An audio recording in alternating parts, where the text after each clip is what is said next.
Good morning. I'm Steve Rosansky, President and CEO of the Newport Beach Chamber of Commerce. I want to welcome you to our July 1st edition of Wake Up Newport.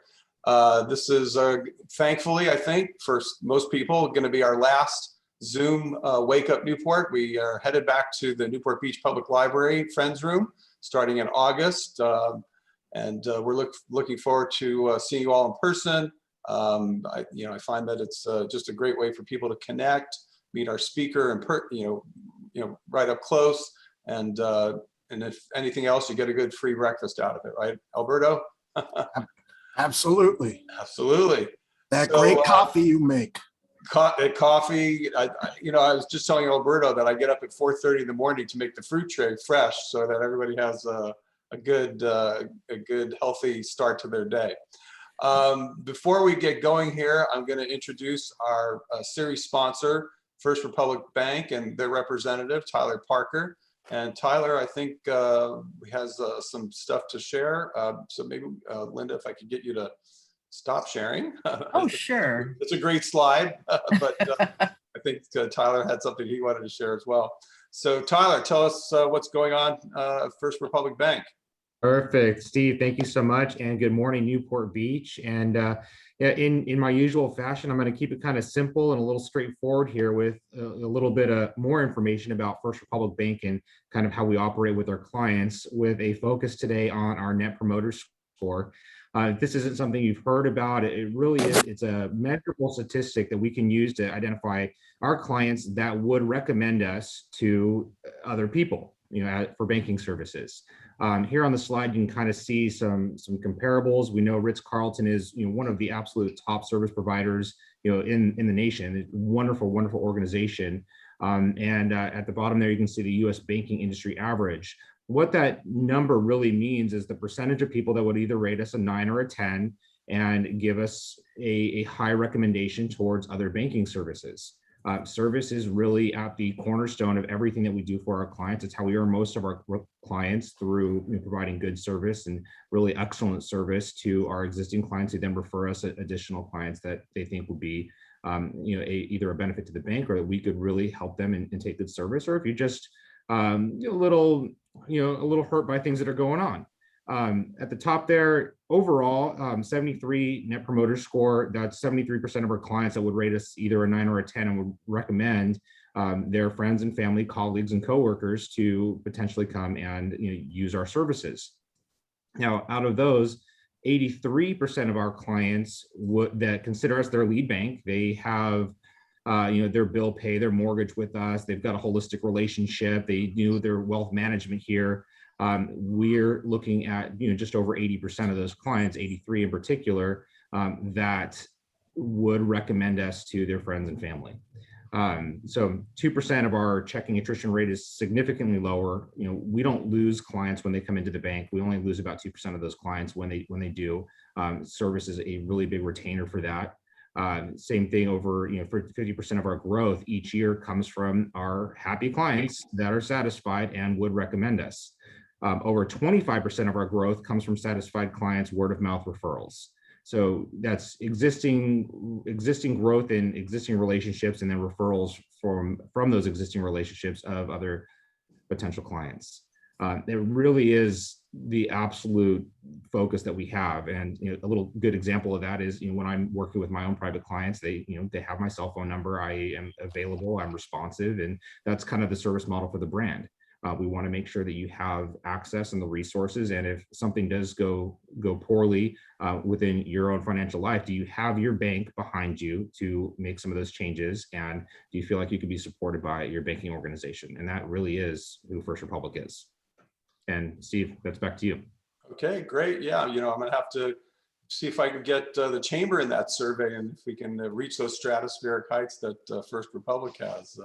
It's actually, we were talking a little bit before we started the meeting here, and it's interesting that Ritz-Carlton, which is well known in the industry to have a high level service, they actually have a whole program where they train people in other industries about the Ritz-Carlton experience. Maybe you can start a little side business there with the First Republic experience and get out there and train businesses how to treat their customers right.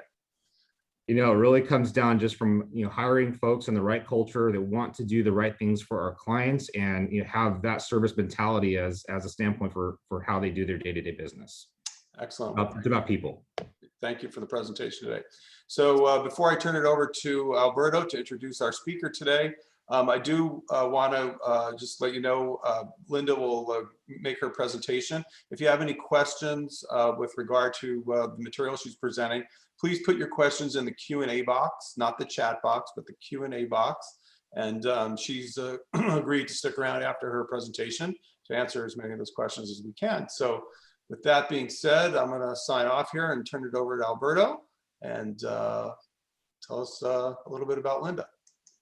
Good morning, Newport. Thanks for joining us this morning. Linda, welcome to Newport, right across that bridge from just south or north of us. So Linda Akutagawa is president and CEO of LEAP, Leadership Education for Asian Pacifics, a passionate social entrepreneur for over 25 years and a beneficiary of LEAP's leadership program. She's a believer in the value and urgent need for diverse, equitable, and inclusive leadership. Through LEAP, Linda has dedicated herself to continuing the cycle of leadership development and inspiring Asian and Pacific Islanders to step up to leadership roles across sectors, industries, and communities. She is the chair of the Alliance for Board Diversity and appointed member of the California Department of Insurance Diversity Task Force. She's also a member of the Asian American Institute Advisory Board at Cal State University at Los Angeles, as well as a board member of the Asian Pacific Planning and Policy Council. She's nationally recognized speaker and facilitator on leadership, diversity, equity, and inclusion, nonprofits, and board governance. Linda received her BS in International Business with a minor in economics from Cal State University at Los Angeles. She has a certificate in nonprofit board consulting through BoardSource. This last point is very important in terms of the work that she's doing, the very important work that happens every 10 years. She's a registered no party preference. So you've got a lot of hard work ahead of you, Linda. That census data still hasn't landed. But you still have to do your job. So welcome. Looking forward to hearing what you have to share. Well, thank you very much, Stephen, Alberto, and Tyler. Thanks for your sponsorship of Wake Up Newport. And as someone who works in the nonprofit sector, I do also know that the partnerships that we have with our sponsors and our businesses are definitely very important in being able to bring important content to the membership. And so I do want to thank you all for having me, especially having me early in the morning and talking about redistricting of all things. But I promise you, this is really something that I think is really important. And I become quite the redistricting geek, I'll admit to that. I think sometimes when I talk to friends and family about it, their eyes start to glaze over, but I do try to really impress on folks, how important this work is and why your involvement, it could be as minimal as just really giving us input is so important. And that's what I hope that you'll be inspired to do as a result of this presentation. And as Alberto had said when he introduced me, I am a commissioner on the 2020 California Citizens Redistricting Commission. I'm one of 14 commissioners. I was selected about a year ago, close to a year ago. And it's something that I do proudly because I feel like this is a way that I can do something to give back to the people of California. And I hope that you'll be able to really find some not only additional knowledge, but perhaps some inspiration to see how you can also play a role in how our new electoral lines will be drawn over the next several months. And we're definitely gearing up. We're doing a lot of work already, but it's going to get even more, it's going to become even more intense. So what I'm going to do is I'm going to go over who the commission is, what we do, and how you can get involved. I will also say that just as a matter of transparency for anybody who follows redistricting, that I cannot take any public input about redistricting matters. Anything you may want to share or comment on about redistricting specifically to your region, or just anything that would fall under the term redistricting matters, I would kindly ask you to please send us comments via email, a letter, or call into any of our meetings to give your public input. You can go to our website at wedrawthelinesca.org to provide input. There's also an online communities of interest mapping tool that you can also provide input about your communities of interest. And I'll tell you a little bit more about that a little bit later in the presentation. But I do want to say that, and I again appreciate you all being here this morning to listen in on this. So first off, let me just start by let's just define what redistricting is. And one of the things that we have a kind of a joke amongst the commissioners that we started early on in one of our meetings is, how do we make redistricting sexy? And then I'll admit it is challenging. As I said, when I talk to my friends and family about it, I could tell that the eyes do glaze over a little bit, but redistricting is something that is, again, important, and it's defined as drawing new boundaries that determine which Californians are going to be represented in which electoral district. And as you'll see, we have a little diagram here. We went through the census, redistricting like the census every 10 years, which then leads to representation. And what we want to hear from you about is where within which region do you want to be represented by potentially which elected officials. So why do we redraw these district maps? Well, communities change. People, the community's interests change, their priorities, their goals, even the makeups, because people are born, people pass away, people move in, people move out. And so as a result, communities grow and shrink, and areas that were once roughly the same number of people become unequal in size. And so these are just some of the reasons why we have to redraw the electoral district lines. So again, we just want to make sure that as communities do change, that the electoral districts and therefore the maps are redrawn to reflect the most, the latest changes. So your voice, your choice.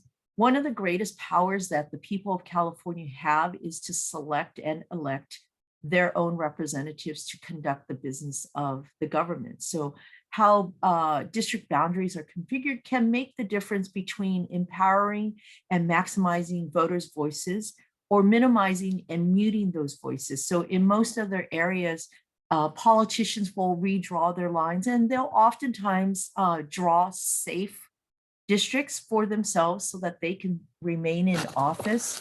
However, we do know that redistricting has also been known to be used at times to exclude communities from political power. So by each person fully participating in and monitoring the upcoming, redistricting process that we're, when we start drawing maps, more communities will be able to have an opportunity to have a say in what their districts are going to look like, their electoral districts are going to look like, and potentially who is going to then be the right candidate that will best represent the district. So speaking about your community is going to be critical to helping keep your community whole to the extent that's possible. And this ensures that your voice is going to be heard by your elected leaders when it comes time to making decisions about the quality and funding of, for business priorities, for your kids' education,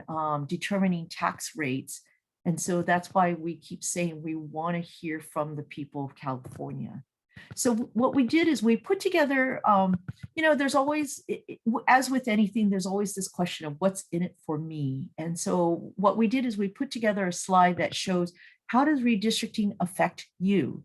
And so we thought it would be beneficial to just outline at least some of the 4 areas in which, there's a WIFM for us, for each of us. So 1, power to the people. So the Voters First Act was historic in California because it transferred the power of redrawing and drawing electoral district maps away from politicians and gave it to us, the people of California. And that's why our commission is called the Citizens Redistricting Commission.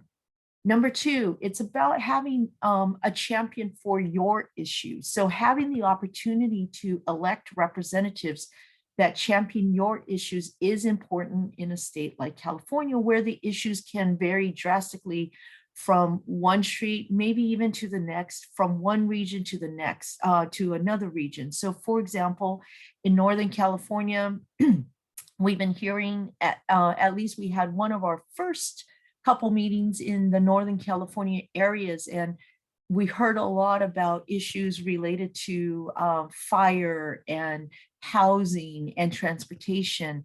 Whereas in Southern California, some of the things that we heard from our input meetings related to, like Northern California, transportation and housing, but also around employment.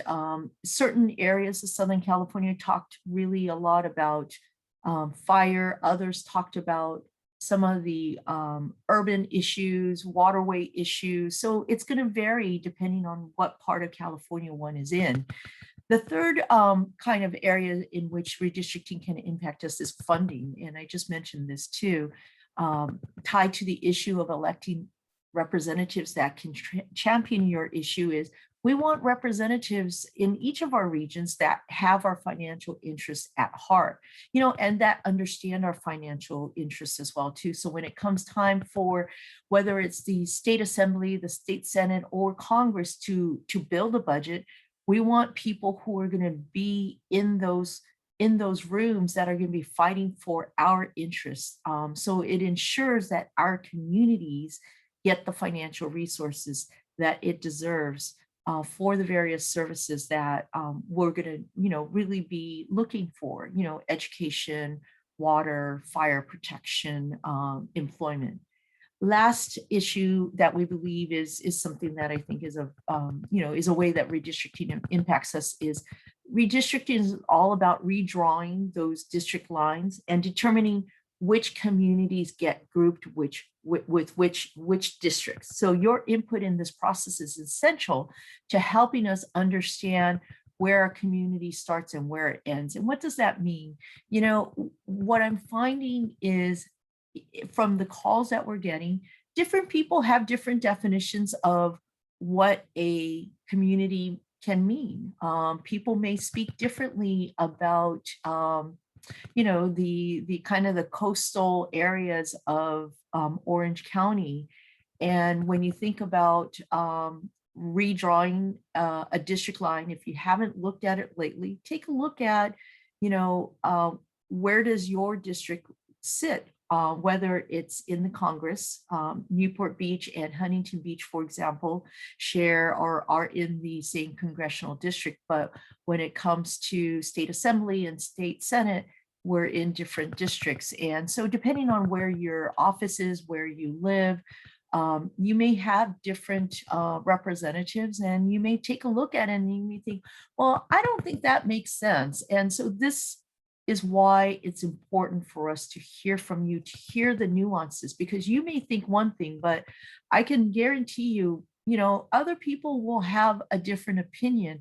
And that's why we want to hear from as many Californians as we can, because we want to hear about those nuances. And, again, it goes back to let's make sure that we have our voices heard. And so, to me, redistricting is really one of the most interesting kinds of civic activities that we can all engage in. It's kind of kind of like a hidden secret. This is only the second time that we as Californians will be directly participating in this redistricting process.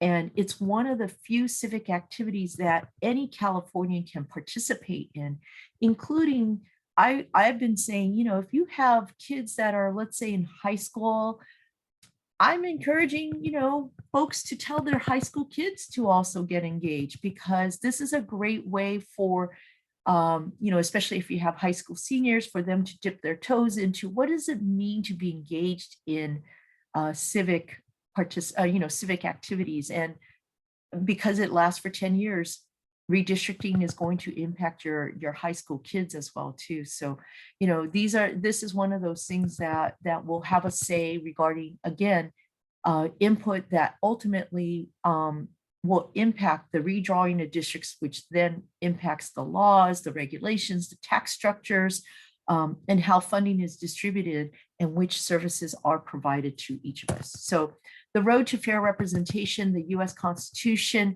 requires that every American receive as close to equal representation as possible in government. And as the population of districts change over time, it can lead to some people being overrepresented and others being underrepresented. So as a community grows in size, it means people can be underrepresented, because that means that one representative, that one elected representative, is having to represent more people, versus as a community shrinks in size, it means that that community is overrepresented, because that elected representative does not have to represent as many people as previously when the original district lines were drawn.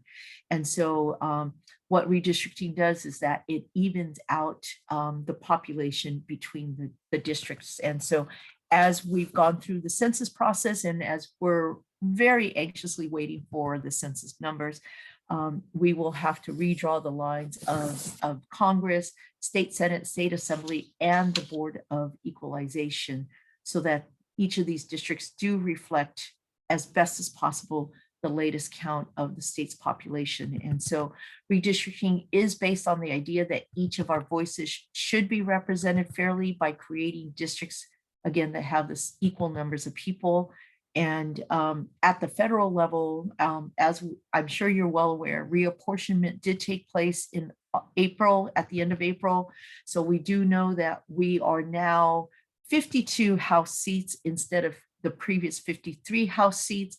So we know that we are going to be looking at shifts in our representation, at least at the congressional level. Our congressional districts are going to grow in size. And so again, I just want to repeat, our lines are going to change. The legislature, elected officials had previously drawn maps that allowed them to choose their constituents rather than enabling their constituents to choose them. And so this former system did undermine the concept of fair representation, which is to give the people of California the power to choose their representatives. And so I just want to show you just a quick diagram here about why independent redistricting matters. I talked a little bit about how it affects us. So democracy does depend on voters having the opportunity to choose their representatives. So when elected officials redraw the lines of their districts, they get to design their own territory and choose who their voters are. So this slide highlights key terms in redistricting to help you understand why it's important to delegate the power of redistricting to the people. So gerrymandering happens when election district boundaries are drawn in a way that give a particular set of people, like a political party or a racial group, an unfair political advantage over another. And this graph here, these diagrams show how jurisdictions with 50 people, let's say 60% orange and 40% purple people, how districts can be drawn in multiple ways. And so we have some examples here, and not all of them are fair. So the first two examples show ways in which district lines are drawn in a fair manner, where the districts are drawn to reflect the proportion of the population, 60% orange, 40% purple. Now the last two examples show districts that are shown, that show ways in which the district maps are drawn in a manner that do not represent the populations fairly, which is referred to gerrymandering. So you'll see that in the last two, each of the 5 districts are drawn so that the orange people have the majority in terms of all of the districts. So there's no choice that at any given time, purple people will have a likelihood that they will be able to elect representatives of their choice. And so that's what you'll see there versus under the fair section, you'll see that there are districts in which orange people have majority, and you'll see districts that in which the purple people have majority. So at least in this particular case, proportionate to the numbers, the purple people will have at least a likelihood that they will be able to elect representatives that reflect their particular interests. So this slide here is really important. When we draw lines, there is required criteria that we must follow in this particular order when we start drawing the new district map or the new district line. So number one, as I just mentioned, districts must be of nearly equal population to comply with the US Constitution. Number two, districts must comply with the Voting Rights Act to ensure that minorities have a fair opportunity to elect representatives of their choice. Number three, districts must be drawn contiguously so that all parts of the district are connected to each other. So one of the examples I give is that if we were to draw a district, it could not include Huntington Beach, skip over Fountain Valley and Costa Mesa, and then jump over to Newport Beach, go down through Irvine and then to Laguna, and then skip, let's say we skip El Toro and Aliso, and we just go all the way down to San Clemente because we want to cherry pick which cities will be in our district because, you know, people say, well, we have the most in common. All the districts must be contiguous so that all parts of the district are connected to each other. Number four, and this is where it's really important, the communities of interest hearings that the commission is holding. This is where we really want to hear from the people of California. This is what's going to give us the important nuance so that when we start drawing maps, we're hearing from the people in terms of what they feel are, you know, their communities of interest. And I will say that it's interesting. We're hearing a lot from certain people in certain areas, but within those areas, there's always a slight nuance. Not everybody agrees on exactly the same definition of their community and what brings their communities together. And so this is why it's important that we continue to hear, because here in South, you know, in the Central Coast where we are, you know, we may say, well, yeah, the district that we have where Huntington Beach, Fountain Valley, Costa Mesa, Newport Beach makes sense. The congressional district goes all the way down to Laguna. But, you know, some people may say, we shouldn't go further east and include cities to the further east. We should just make it one very long district that hugs the coastline because we all have that in common. You know, we have an interest in making sure that issues related to the coastline and perhaps environmental kind of concerns would be something that, you know, ensuring that our coastlines stay, you know, really clean and beautiful, because that's what brings in tourism is going to be important. Other people may say, oh no, that's too long. We don't have anything if we go all the way to the north and go past Long Beach. And what if it goes all the way down to San Diego? That's not right. That's too long. That's too far. We should include other people from other areas. That's what's meant by communities of interest. So number four is districts must minimize the division of cities, counties, neighborhoods, and communities of interest to the extent possible.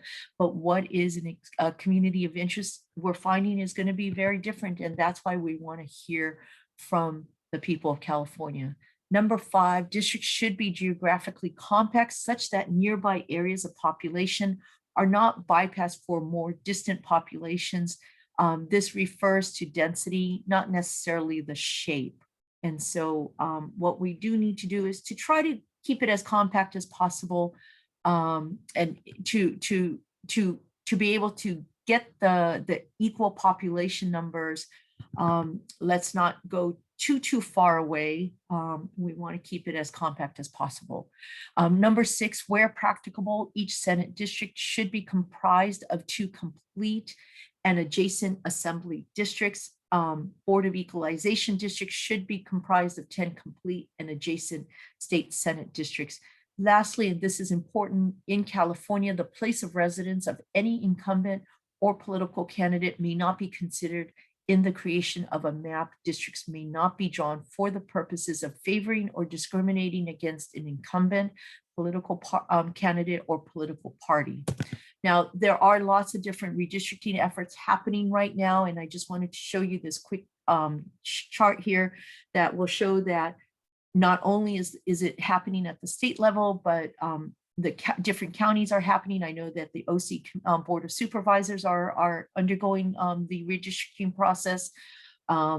In some counties, there are independent county level and city level redistricting efforts going on. I know, for example, San Diego and LA have just that. School districts, water districts, college districts are also doing redistricting efforts as well too.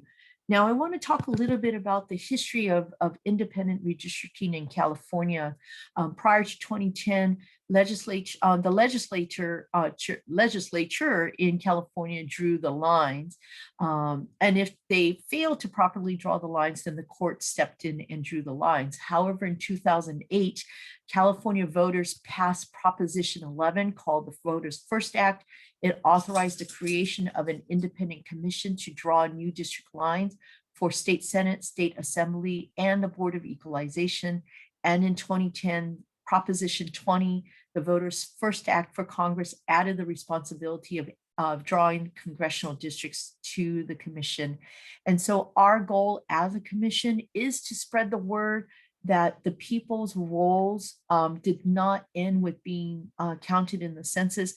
We want to hear from the people of California because we need to hear your valuable community input, because they form the building blocks of drawing these new district lines. And so the 2010 Redistricting Commission was California's first independent commission.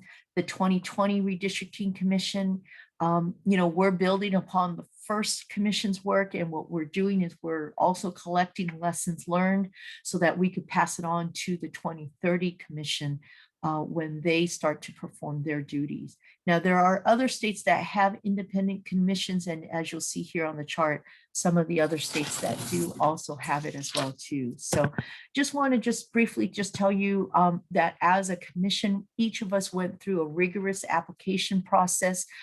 You could see that lots of people applied, and it eventually got whittled down to 60 applicants, which were then presented to the California legislature. They struck the names of 24 candidates, so 8 from the Democrats, 8 from the Republicans, 8 from the no party preference. Ultimately, the final first 8 were selected randomly, kind of like the lotto, the balls that were selected, and then the first 8 then selected the final 6.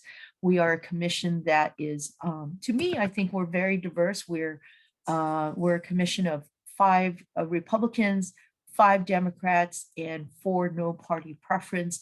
We come from all across the state, from Northern, Central, and Southern California. We are 8 women and 6 men, and just differences in age ranges, differences in the kind of work that we do.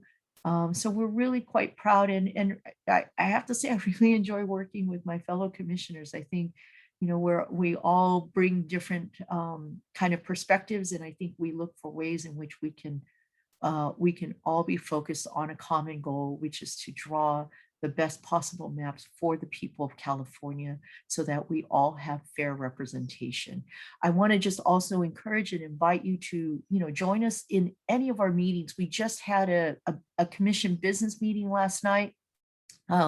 We have a public input meeting for the far north part of California, but anybody from any part of California can give input at any of the input meetings that we'll be having through at least early September, and everything is online. I was mentioning to Steve and Alberto and Tyler that beginning in August, we'll be holding hybrid meetings, but just a quick reminder, July 8th, next Thursday, will be the first meeting that will be focused on Orange County. I want to encourage all of you who are here, please call in. Now, we're mentioning that, or I mentioned that, you could give input through email, write us a letter, use the communities of interest tool.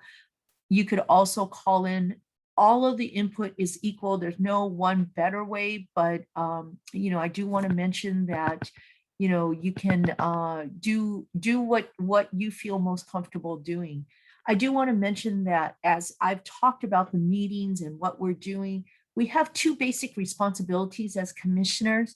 One is to hold these public input meetings, and also another one is to do these education presentations. But the second most, and probably the most important part of our duties, is to redraw the district lines. And we'll be doing it for 52 Congress seats, 40 state Senate seats, 80 state assembly seats, and 4 Board of Equalization seats. And so you'll see down at the bottom kind of an example of the size of a district for each of the different bodies that will be redrawing lines. And so this is just using Sacramento as our example. And of course, this is all going to change. This is based on the 2010 numbers.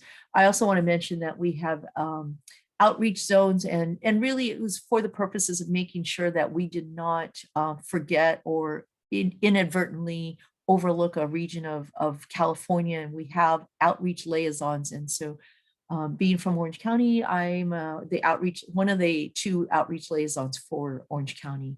I want to just tell you, I mentioned a little bit about communities of interest, and I will say I've gotten to be, as I said, a redistricting geek a little bit here, and the things that I keep talking about, we want to hear from you about your communities of interest. We can look at maps, yes, and we could get city and county level information, but what we need to know is, what makes a community, and that can only come from you.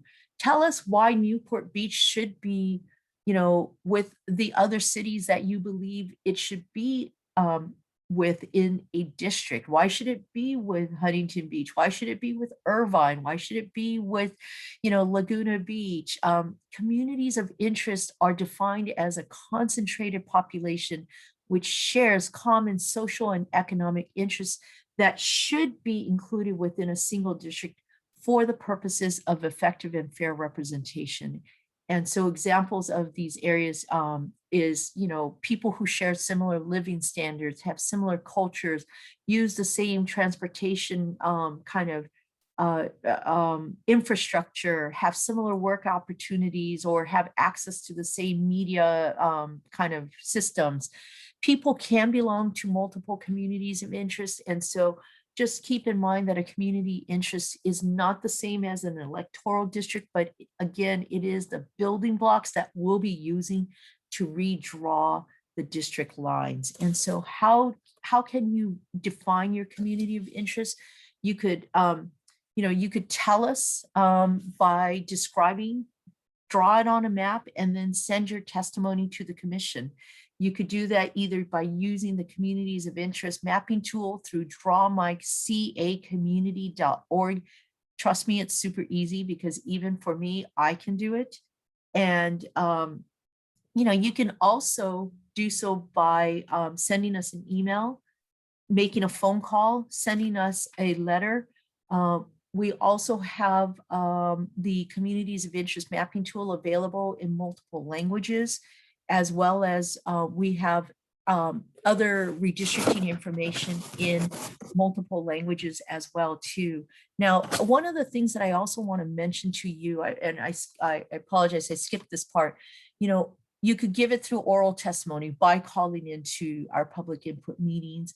Or if everybody's different, some people, they're much better at describing things by sending something in writing. You could do that, in writing as well too. And so there are different ways in which you could tell us about your community. And so just want to say that the one last thing about redistricting that we're kind of grappling with right now, as you know, the census numbers are delayed. And with the census numbers being delayed, originally we thought we were going to receive the census results at the end of July. Now we're looking to receive them around mid-August, and it's essentially raw data. It's the numbers, but they're not in as finished form. It's the raw data form that the California statewide database is going to then take. They're going to process it so that the Redistricting Commission can use it for redistricting. What they're also going to do is prisoner reallocation. So that's going to take about another month. What that means is that anybody that is in a California state prison, they will be reallocated back to their last known community in which they were living, or their last known residence. And then that way, then for the purposes of redistricting, those communities will be able to have those numbers, those prisoner numbers added to their communities' population numbers. And so what we're looking at is a little bit of still of an unknown. We just had a conversation last night, in terms of advocates calling us and asking us to consider a date of late January for a potential submission for the final maps. We're hearing from other advocates saying that maps should be submitted earlier. We're still trying to consider, and so we will probably, hopefully be resolving that issue sooner rather than later. And so that's something that if it's of interest to you, tune into our business meeting. And this is what I was talking about in terms of our timeline. Between now and September, or at least September, October, we'll be taking public input, and then we'll be going into the process of drawing the draft maps. Then what we'll do is, once we draw the draft maps, we'll release the draft maps for public input and comment. And then we will then release what will be close to the final draft maps. And then we'll have that open for public comment again. And then the final district maps will be submitted to the Secretary of State, likely sometime in January. And so that concludes my presentation. I just want to say thank you for your interest in listening. Again, I just want to remind you that no public input will be taken today, but I do encourage you to please call or write us or go onto the Communities of Interest mapping tool. So let me go ahead, stop sharing, and see if there's any questions. I see a couple. Yeah, so thank you for that great presentation, very comprehensive. Before we get to the questions, I have just a quick question. So you were selected through this process of 20,000 applicants, which is unbelievable that there's so many people. I mean, you should go buy a lottery ticket. You apparently either lucky or very have a great resume, probably both. I think more lucky. I every time I got the notification that I've moved on to the next process, I thought, okay, wow, okay. But I will tell you, it wasn't until like almost the very last portion when they said my name is being forwarded to the legislature that I thought, wow, I could actually make it. So Kind of like the NFL draft. a little bit, yes. You're a first round pick. That's right. Yeah, that's so right. Are you paid to do this? So we do get a small stipend for each day that we work. And I will say that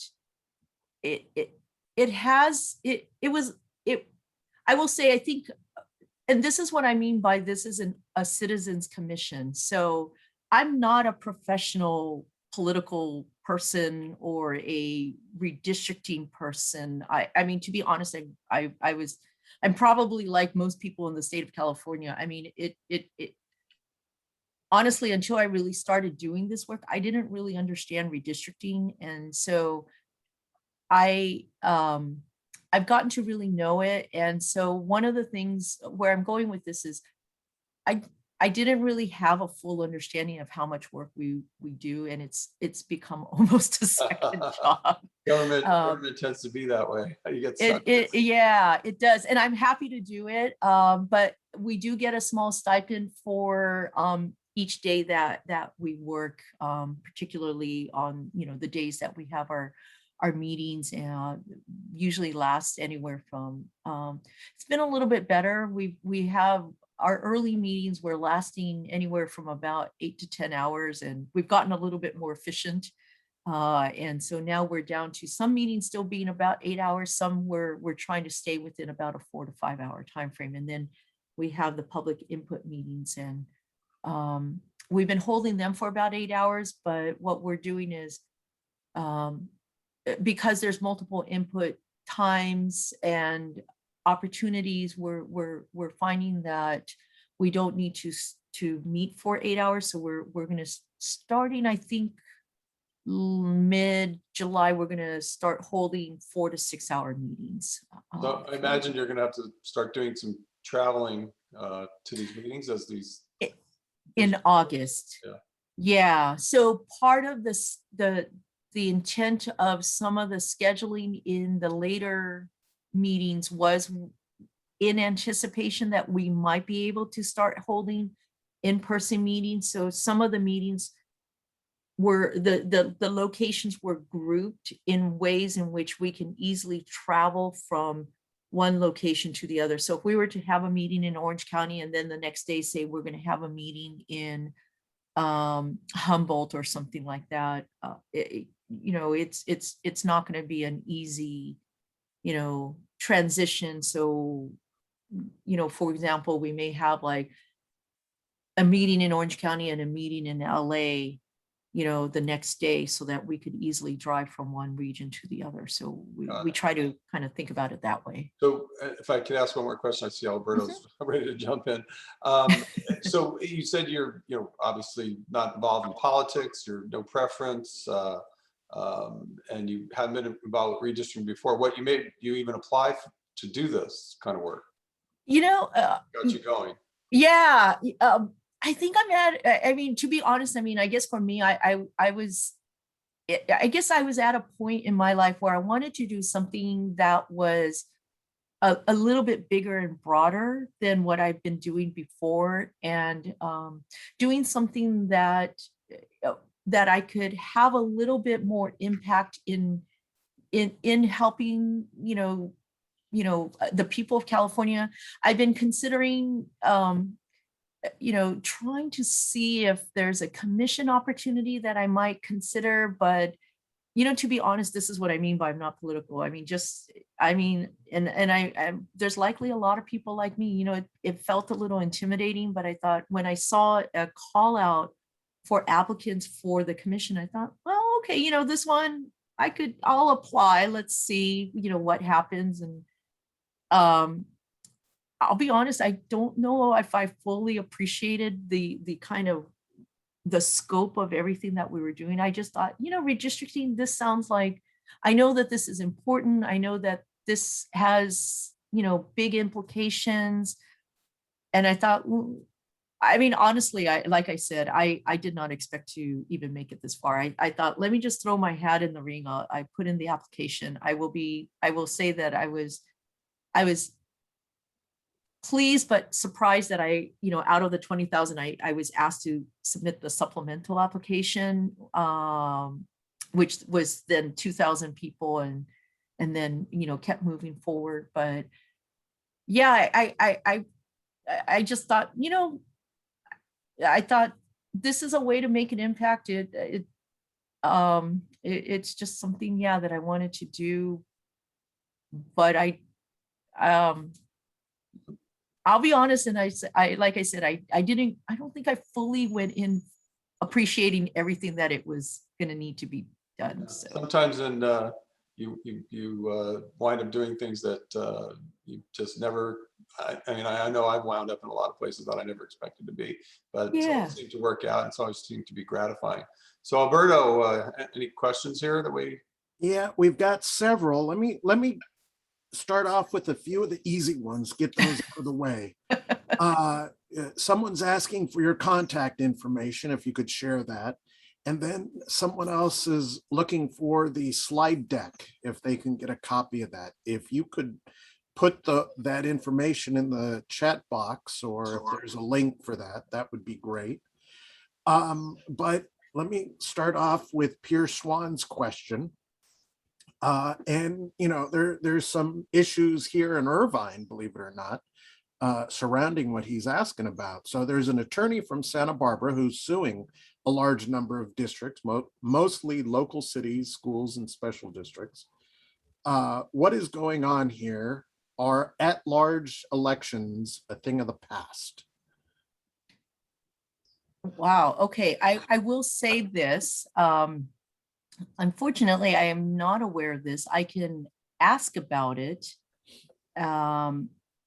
Every city, every county, every locality is going to have, I think they're going to have to decide what's best for them. I mean, really, how best can they gain representation, whether it's at large or whether it is, having districts. So then you have to redistrict.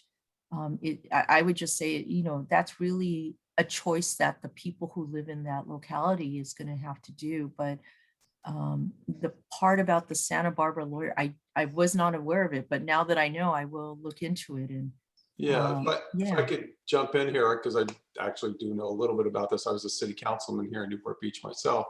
And I think what Pierre is referring to doesn't really affect you, because you're setting up districts that are different than the ones that this attorney is suing over. But if you take a look at a city like Newport Beach, for instance, we have sort of a hybrid model here, and I'm sure we'll be redistricting as well. I participated 10 years ago, as a city councilman with our redistricting efforts within the city. I actually served on one of the local committees to draw the maps for the assembly and Senate and those districts as well. But here in Newport Beach, we're kind of unique. We have 7 districts. Some cities I think have 5. But the way we do it here is that you have to live in the district that you're running to represent, but you have to run citywide, run at large. So most other cities are either you represent a district and you only have to run in that district. So only the people who are in your district are going to vote for you, which sort of disenfranchises the rest of the people in the city. You're making decisions on their behalf, but they have no power to vote for you. Or you have other cities where everybody runs at large, all 5. And so, you could have all, in Irvine, for instance, you could have all the representatives come from University Park or Woodbridge, and then, you don't have equal representation around the city.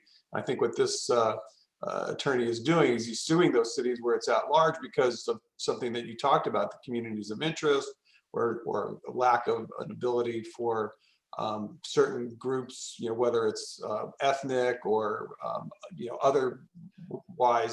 be able to elect representatives to their local bodies, because they're kind of diluted in with everybody else, and they have no, you could have be 40% Hispanic, for instance, but have no Hispanic representatives on the city council forever, since they've been voting. And so they tend to force these cities into districts that do take into account these communities of interest, so that those, whether it's Asian or Hispanic or something else, that they can have some representation on their local bodies. And I think that's what Pierre's talking about. And it is, forced a lot of cities into doing that. I know Costa Mesa went to district voting and a directly elected mayor as well. So it's just different, and that's going to roll out, as he approaches different cities. So let's move on to maybe another question. You got another one there, Alberto? Yeah. So Alexander Kim serves our assemblywoman here in Newport Beach, Cotty Petrie Norris. And he asks, has there ever been, can you reiterate how important it is to have an Orange County representative on this redistricting commission? And I think you're the only one from Orange County, I believe. And has there ever been OC representation 10 years ago when we did this exercise, if you're aware? You know, so thank you for that question. I obviously I'm going to be a little biased by saying yes. I think it is important to have Orange County representation on this commission, and I will say that I was part of the 6 that were selected, and I appreciate members of the Orange County community coming out to advocate for my being selected to the commission as well too. And I think part of this is, you know, I think there is a difference between Orange County, the greater LA County area, even San Diego County as well too. And I think having that this someone who understands the nuance of both LA and Orange County and even San Diego County, I think is important to be able to speak to some of those nuances, especially because when you think about how diverse Orange County is, again, the coastline to all of the different diverse communities that we have just in Orange County alone, I think that makes it important to have somebody that, in a sense, I feel like the Orange County region is also, as much as LA or Northern California is a microcosm of California. As far as I know that there is a former 2010 commissioner that is living in Orange County now, but I believe at the time she was not from the Orange County area. And in fact, I think she was, maybe from the desert or maybe, maybe the desert or LA County area. So as far as I know, I don't believe that there was Orange County representation previously on the commission. So, but I'm very happy to be here and really being able to represent an OC perspective on here. So this process is going to work itself out over the next months here and bleed into next year. So are these districts that are being set up through this process the ones that are going to be in effect for the 2022 election? Yes, yes. And that's where the conversation around when the final district maps will be completed and submitted to the Secretary of State. That's where a lot of I'll say a lot of the comments that we're hearing around it, because of the delay, there's a question of when we'll be submitting it, and when we submit it, will it impact the primaries, for example, in June? Because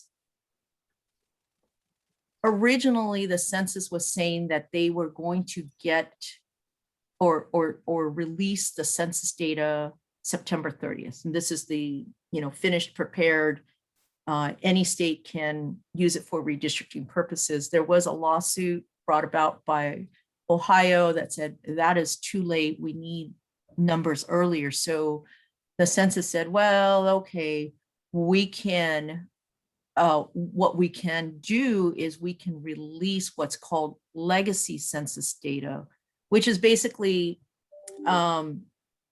it's not completely raw, but it's the way that the census, I guess, used to give out the data. It's just not quite as finished and needs more processing to make it so that it's more easily used for redistricting. And they said, well, we think we could give it to you by mid-August.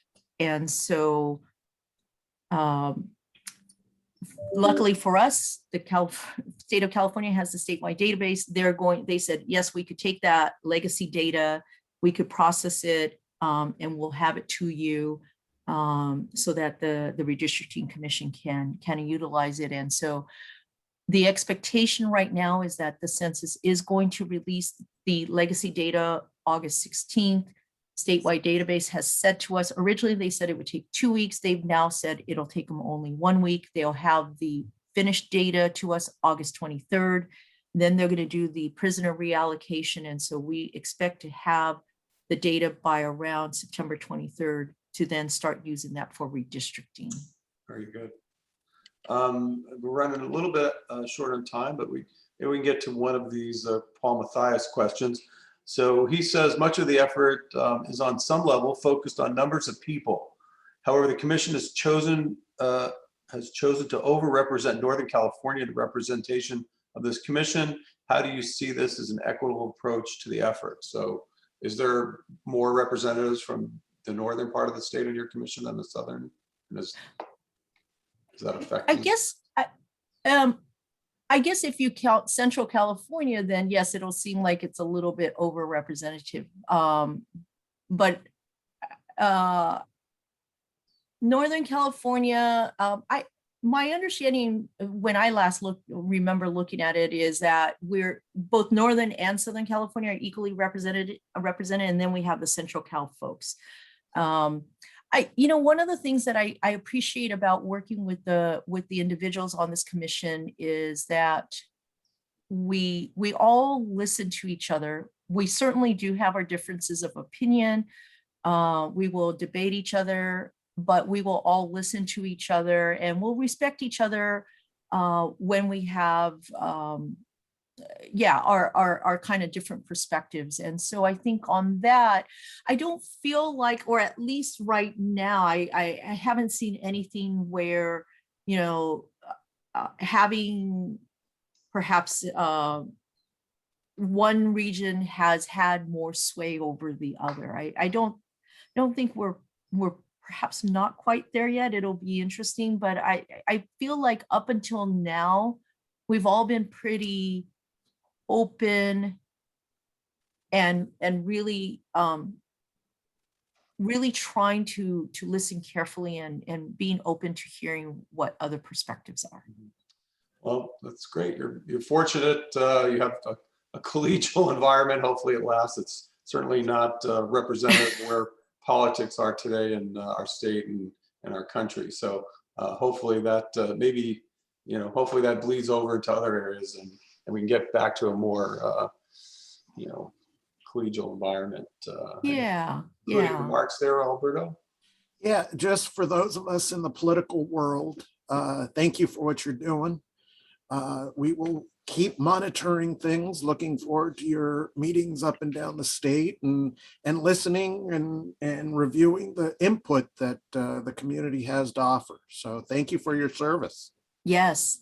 Thank you. And thank you for having me. And thank you for making sure that you're, taking an interest in this. And again, I want to encourage everybody, watch, tune into our meetings, give comment. We do take everything very seriously. We read everything. And so we really do want to hear from everybody. Great. So to conclude here, we do have some upcoming events. If you're fan of our Government Affairs Committee meeting, we'll be meeting by Zoom again on July 15th. Our speaker will be Jeff Bott. He's with the toll roads. He's going to be talking about what's been happening with the toll roads. I mean, throughout the pandemic, people certainly haven't been driving as much. Their revenues are certainly impacted, and they have other projects that they have coming online. So he's going to bring us up to speed on that. Our next Wake Up Newport meeting will be August 5th. We haven't identified the speaker yet for that. Alberto and I were batting around the idea of inviting our Congresswoman, Michelle Steele, to come, but that hasn't been cemented yet. If the Steele office is on the call this morning, expect Alberto to be calling you to see if you're interested in doing, or we can get Michelle to do Wake Up Newport on August 5th. That will be in person, as I said at the beginning of the program, at the Newport Beach Public Library in the Friends Room. They're welcoming us back now, and I look forward to filling up that room and welcoming back our members and people in the community to come and hear important speakers on important topics. And then,